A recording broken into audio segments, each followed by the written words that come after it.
Pia mara tu baada ya kuthibitishwa kwamba Raila Odinga ameaga dunia, wafuasi wake huko Garissa nao walikusanyika na kuomboleza kifo cha Raila Odinga.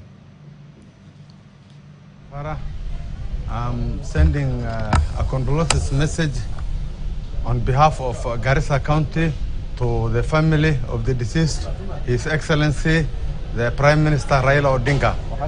We are saddened by this tragic death, which caught us unsudden and which caught us suddenly. We are saying sorry to the grieving family, and we are saying sorry to the entire nation. Raila was a statesman. This is a great loss to the country.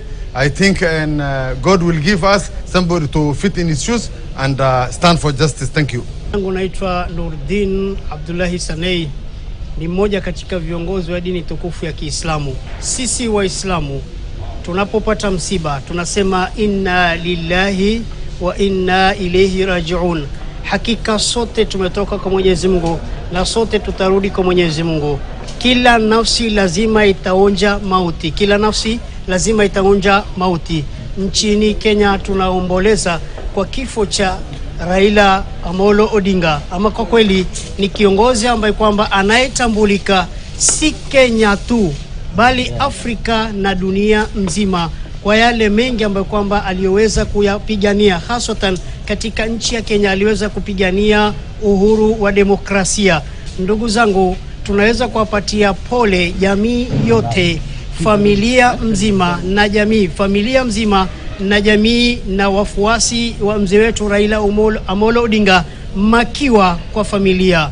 Tumepoteza kiongozi ambaye hatutapata mtu ambaye atajaza pengo ile aliwacha, na bila yeye, bila kiongozi yake, bila subra yake, bila leadership yake, Kenya haingefika mahali leo iko.